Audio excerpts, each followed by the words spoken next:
আপনারা যারা আমার ফ্যান ফলোয়ার আছেন বিভিন্ন সময় বিভিন্নভাবে আমার উপর কষ্ট পেয়েছেন, তাদের উদ্দেশ্যে একজন সাবেক এমপি হিসাবে আমি দুটি কথা বলতে চাই।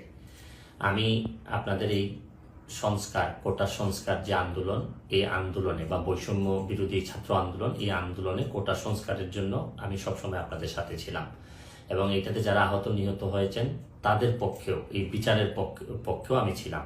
কিন্তু আমার ব্যর্থতা হচ্ছে কি, আমি আপনাদেরকে বুঝাইতে পারি নাই।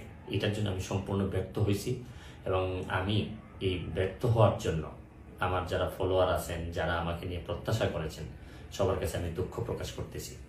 আমি আপনাদেরকে আরেকটি কথা বলতে চাই। এখন যে কাঠামোগত সংস্কার আপনারা চাচ্ছেন, দেখেন এই সংস্কারের জন্য আমি বহু বছর আগে থেকেই কাজ করে যাচ্ছি। আপনারা দেখেন এই দুর্নীতির বিরুদ্ধে যুদ্ধ গত 15 বছরে আপনারা যে 2-3 জন মানুষ দুর্নীতির বিরুদ্ধে সোচ্চার ছিলেন, এর মধ্যে হয়তো আমাকে একজন আপনারা পাবেন। আপনারা জানেন যে আমি এস আলমের বিরুদ্ধে নিজে বাদী হয়ে মামলা করছি টাকা পাচারের জন্য। আপনারা জানেন যে আওয়ামী লীগের বর্তমান কমিটির যিনি প্রচার সম্পাদক আব্দুস সুবহান গোলাপ, তার আমেরিকাতে 9 বাড়ি থাকা নিয়ে আমি নিজে বাদী হয়ে মামলা করছি। আমি পুলিশের সাবেক আইজিপি বেনজিরের বিরুদ্ধে নিজে বাদী হয়ে দুদকে মামলা করছি।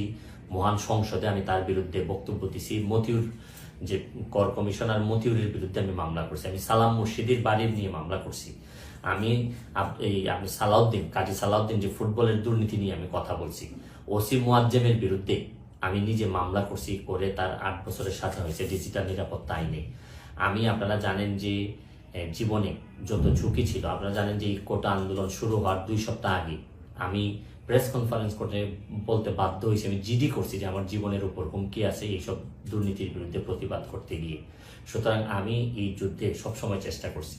এখন আপনারা যারা যে যুদ্ধ শুরু করছেন, ছাত্র জনতার নেতৃত্বে যে যুদ্ধ, এই যুদ্ধে আমি মনে করি যে দুর্নীতির বিরুদ্ধে যুদ্ধ, এই যুদ্ধে আমি আপনাদের সবসময় আমি আপনাদেরকে দোয়া করি যে আমি যতদিন আসি চেষ্টা করে যাব দুর্নীতির বিরুদ্ধে এই যে যুদ্ধ, এই যুদ্ধে সবসময় শরীক থাকার আমার জায়গা থেকে আমি চেষ্টা করব। এই বলে আজকের মতো বিদায় নিচ্ছি।